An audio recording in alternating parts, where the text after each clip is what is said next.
Welcome to the October Hacks Roundup, where we cover all the largest hacks in October in just one video. If you're not subscribed already, please go ahead and do that so you can catch the November Hacks Roundup as soon as possible. Let's start with a quick summary of what happened in October. In October, over $33 million were lost due to Web3 security incidents. Of that, over $8.5 million was lost due to smart contract hacks. Rug pulls and scams accounted for over $4 million worth of losses, and the largest category of losses, once again, was compromised private keys, resulting in losses over $20 million. Let's start with the largest smart contract hack in October, which happened on the Stars Arena protocol. Now, Stars Arena is a social finance platform built on Avalanche. It is also a fork of the FriendTech platform. Now, creators on Stars Arena can sell shares to other users. When users acquire these shares, they get access to exclusive content as well as private chat rooms. On October 5th, the Stars Arena protocol was attacked due to a broken price retrieval function. Fortunately, the damage was just limited to a few $1,000s, and a fix was applied fairly quickly. Unfortunately, just 2 days later, the protocol suffered another attack due to a reentrancy vulnerability. In this case, the attacker was able to greatly inflate the share price, resulting in over $3 million or almost $3 million being lost from the protocol. When a user buys shares, the shares contract is first going to verify the payment in AVAX. Now, if there's too much AVAX, the contract will actually return the remaining funds to the user, and finally, the contract state variables are updated to indicate the share issuance. Now, the transfer of AVAX back to the user is done in a low-level call, which allows reentrancy back into this shares contract. So you can see here that the shares contract, the buy function on the shares contract is called, and this will return AVAX back to the attack contract. This will invoke the fallback function on the attack contract, which gives it the opportunity to re-enter the shares contract through this function called 0x563. When receiving AVAX, the attacker re-enters the shares contract, and through that function over here, 0x563, is going to update various weights associated with the shares in order to inflate the share price. Now, this weight update is only possible when no shares have been issued, but this condition is actually met because the state updates, the share issuance, only happens after that low-level call to refund users that AVAX. So the attacker starts by creating that attack contract. Then through that attack contract, they're going to invoke the buy shares function on the shares contract. They're going to try and buy 1 shares for themselves, but they will actually pay too much AVAX so that some of this AVAX is returned to the attack contract. This will result in the fallback function being called on the attack contract, and the attack contract is going to now invoke this 0x563 function on the shares contract. This results in reentrancy back into the shares contract, and the function is going to update those share weights in order to greatly inflate the share price. Now, at the end of this buy shares function, the attacker has 1 share, but they have greatly inflated the price. So they can go ahead and call the sell share function in order to sell that share at a greatly inflated price and steal funds from the protocol. So after the hack, the Stars Arena team publicly acknowledged the exploit on Twitter, and they also disclosed that their website had suffered a denial of service attack. Now, on the very same day, the team announced that they had secured funding to close the $3 million gap caused by the exploit. Additionally, the team claimed that they would reopen the smart contract only after a full audit and making any fixes that were required. The hack could have been prevented through the usual mechanisms of preventing reentrancy into contracts. So one way is to follow the check effects interaction pattern. In this case, state updates were made after an external call, but the reverse should generally happen. First the state changes should happen, and then the external calls should happen. Static analysis tools such as Slither can also detect when state changes are made after external calls. A smart contract audit would likely have helped to identify this vulnerability as well, because this type of classic reentrancy is well known to auditors. Let's move on to the second largest smart contract hack in October, which happened on the Platypus protocol. Now, Platypus is approximately 2 years old, and it started around 2021. It is an AMM protocol that has some interesting features such as single-sided liquidity. When a user provides liquidity into the pool records this liquidity as liability back to the user. Basically, the pool now owes these funds back to the liquidity provider. The AMM is designed to incentivize swaps that close the gap between liability and assets. So the liability, as we mentioned, is the amount that the pool owes back to the liquidity provider, and the assets are simply the amount of tokens held by the pool. So swaps that close the gap between asset and liability are incentivized, and swaps which widen this gap are actually punished or penalized. Now, it's been a difficult year for Platypus because they've suffered 3 hacks already in 2023. The largest one happened in February, whereby 8.5 million was lost due to incorrect validation and the missing of an important collateral check. If you're interested in learning more about this hack, please check out our February Hacks Roundup video, which has a very detailed explanation of this. The second hack happened in July, whereby 150k was lost due to an incorrect conversion between LP tokens and assets. And finally, we have the hack in October where 2.2 million was lost, and that's the one we'll be talking about today. So a key concept in Platypus is the coverage ratio. The coverage ratio is simply the assets divided by the liability. The asset is the amount of tokens in the pool, and the liability is the amount the pool owes back to the liquidity providers. So let's take a look at a couple of examples here for the coverage ratio calculation.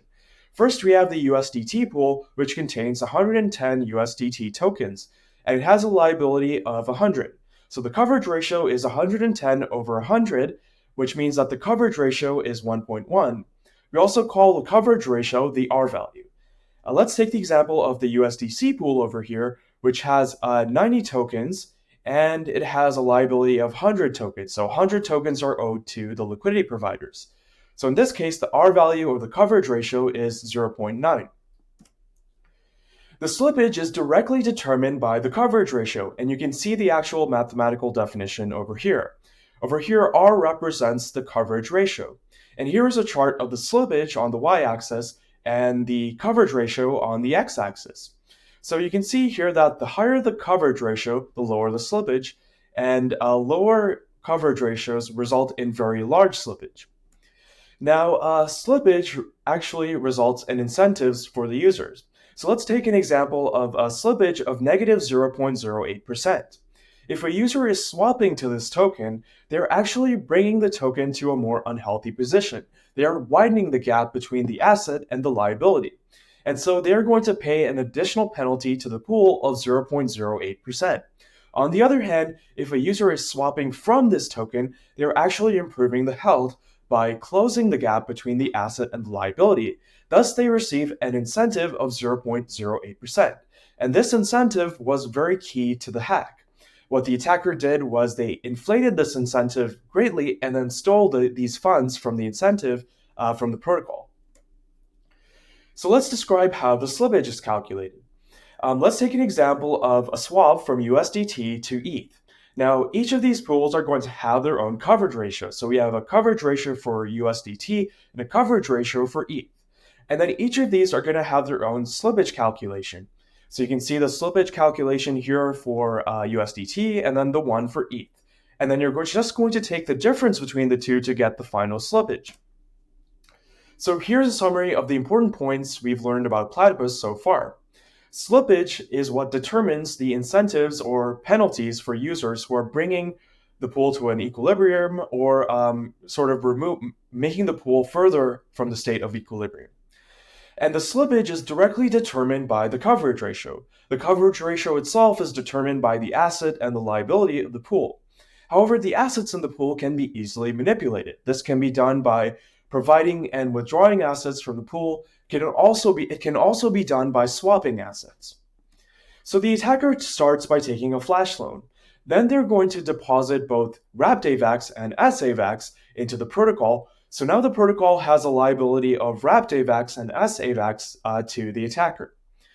So the attacker is now going to swap SAVAX to wrapped AVAX. This increases the amount of SAVAX in the pool and decreases the amount of asset for the wrapped AVAX pool.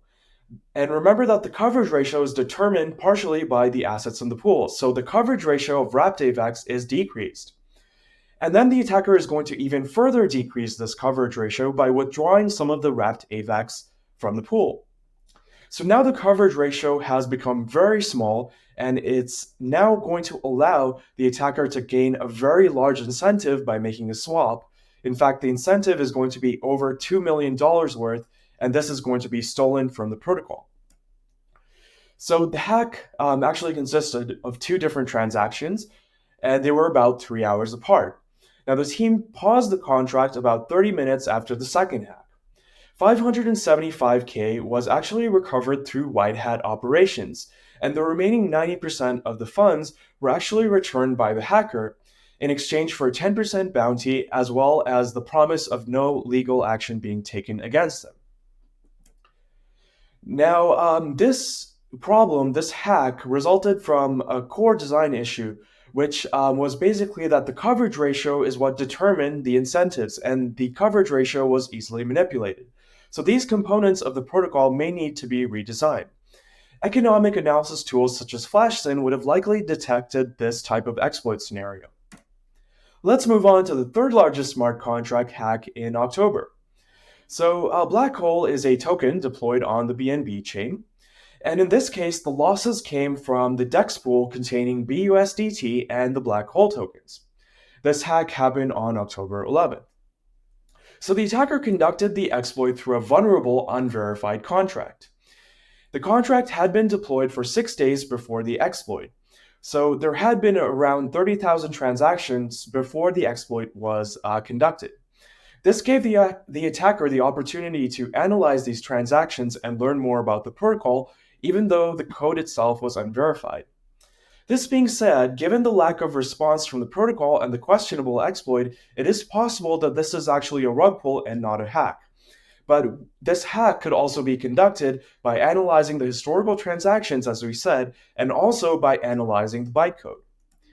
Now, there were really two main root causes over here. The first one was the bypassing of the whitelist mechanism implemented by the Black Hole token. So transfers of the Black Hole token should only be allowed if either the sender is whitelisted or if the receiver is whitelisted. However, the attacker was able to obtain Black Hole tokens for themselves despite not being whitelisted. And the second cause over here was the manipulation of the price on the DEX pair. So prior to the exploit transaction, the token exchange rate of the Uniswap V2 pair containing BUSDT and Black Hole token was 1 BUSDT was worth 100 Black Hole tokens.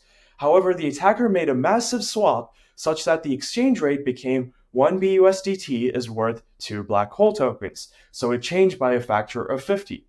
And the attacker was able to use the vulnerable unverified contract to exchange the BUSDT for Black Hole tokens using the manipulated exchange rate. Basically, the Black Hole token had this redemption mechanism where you can redeem your Black Hole tokens for stablecoins, and the amount of stablecoins you get back is determined by the price on the Uniswap V2 exchange. So the attacker can manipulate the exchange rate, as we mentioned, and they can also bypass the whitelist by making the Black Hole tokens in the swap. They can make sure that these Black Hole tokens are sent to a whitelisted recipient. But the attacker still has a problem here because they need to own some Black Hole tokens for themselves so that they can redeem them at this inflated exchange rate. And the attacker can receive Black Hole tokens if the sender is whitelisted. So they were able to find this unverified contract which had a function, and this this unverified contract was also whitelisted. So this function actually allowed anyone to obtain Black Hole tokens by transferring some BUSDT to it. Some of that was sent directly to the DEX pool, and some of it was swapped to BUSDT tokens using the DEX pool. And this allowed the attacker to receive those Black Hole tokens directly. Interestingly enough, this function did have a particular condition that needed to be satisfied in order to work. There was a particular value in storage that needed to be greater than 5, and the attacker was able to increase this value by calling a different function in the contract. And it's unclear what this condition was originally meant to do. So the attacker took a flash loan of BUSDT, And then they called that function to increment that storage value several times. Next, they invoked the 0x336 function on the unverified contract in order to obtain black hole tokens for themselves. Next, they manipulated the exchange rate between BUSDT and black hole tokens in the DEX and made the black hole tokens appear to be worth more than they really were. Finally, they redeemed the black hole tokens which they obtained in step 3 for a very large and unfair amount of stablecoins, stealing these from the DEX pool. Now, it's unclear whether the unverified contract was audited or not, but a smart contract audit would likely have detected this vulnerability. The attack could also have been prevented by using a more reliable oracle instead of using a DEX. And the attack might also have been prevented by adding some other oracle to verify that the price being calculated from the DEX is within a certain reasonable threshold of the oracle price. Let's move on to some of the smaller hacks which happened in October, starting with Hopelen, which lost 818k on Ethereum. Hopelen is a DeFi protocol which includes lending, swapping, and its very own stablecoin. The root cause was the exploitation of a rounding error. Most hacks which involve rounding errors usually require the inflation of some other value in order to make the rounding error significant. In this case, it's the liquidity index that was greatly inflated. This led to the redemption of all the hacker's collateral despite the hacker having outstanding debt remaining. A second hacker front-ran the initial hacker by paying a massive ETH bribe. Next, we have a couple of very similar hacks on Unibot and Maestro Router. Unibot and Maestro Router operate Telegram bots which allow users to trade crypto directly in Telegram. Both of these protocols deployed a new router contract which had a function that lacked input validation. Now, the attacker could cause the router to make an arbitrary external call to any contract. And so the attacker made the router call the transfer from function for various token contracts. And this allowed them to leverage the approvals given to the router contract by various users. Full refunds were issued to users along with a bonus in some cases. Next, we have Wise Lending, which lost 260k on Ethereum.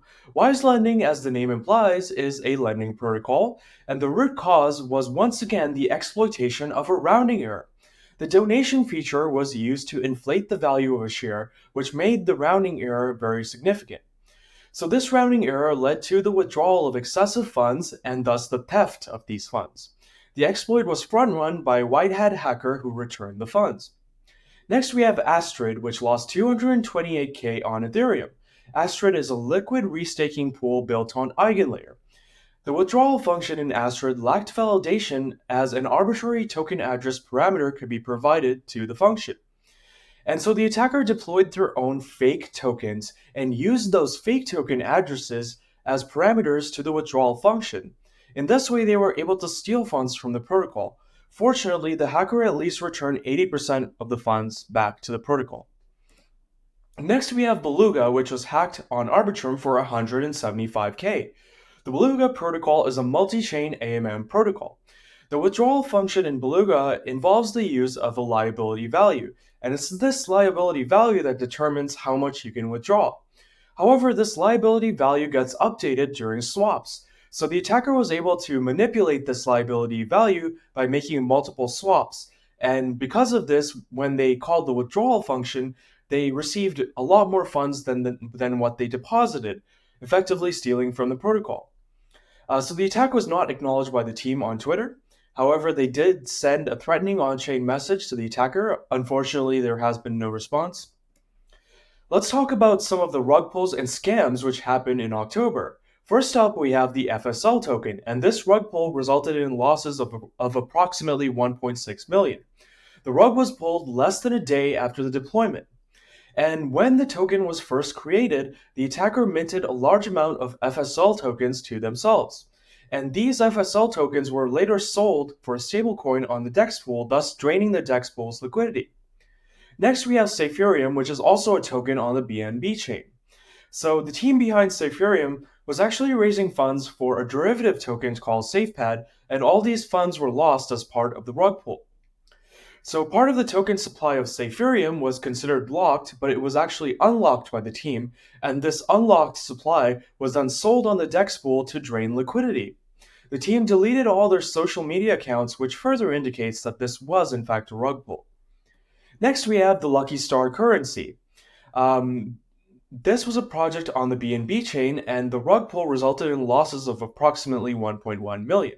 So the Lucky Star currency was a fraudulent Chinese astrology-themed NFT project, and the deployer address was able to call this privileged function called withdraw token. This function would allow the caller to drain all the LSC tokens from various contracts. These LSC tokens were then swapped for stablecoin in PancakeSwap to drain the stablecoin liquidity from the pool. Misleading messages were posted in the Telegram group trying to convince users that this was a genuine hack rather than a rug pull. Let's move on to key compromises. The largest incident involved the Phantom Foundation. Funds were stolen from the wallets of employees of the Phantom Foundation as well as the hot wallet of the foundation. Thefts happened across at least 5 different chains, including Phantom, Ethereum, Optimism, Avalanche, and the BNB chain. Some of these addresses were previously used by the foundation, but later reassigned for personal use by employees. The root cause, which was initially reported, was a zero-day exploit on Chrome. However, later reports implicated a month-old heap overflow exploit on Chrome. That being said, there's also been speculation that it was the compromise of keys through password managers which may have been the root cause of this hack. Next, we have CoinsPH, which is a centralized exchange based in the Philippines. This exchange lost $6 million worth of XRP tokens from a hot wallet. The attacker spread the currency across multiple exchanges in order to trade it, including Whitebit. Fortunately, Whitebit blocked the trading of some of the stolen currency. Unfortunately, the rest of it seems to have been successfully traded. Next, we have LastPass. So over 4.4 million was reported stolen from wallets which had their keys stored in LastPass, and that was just in October. If you count it for all time, then at least 37 million has been reported stolen from keys stored in LastPass. These thefts are believed to be linked to the LastPass breach from 2022. However, these breaches resulted in encrypted data being stolen, so the attacker would have had to decrypt this data first in order to get these private keys. And so it's possible that they were able to get the master password of these users, or it's possible that there's something else going on which allowed them to decrypt these keys. Interestingly enough, some assets were not stolen from these compromised accounts. For example, NFTs were often not stolen. Let's talk about some of the trends we've seen in October, in particular with regard to the vulnerabilities. So the largest smart contract hack in October was the Stars Arena attack, which was due to reentrancy.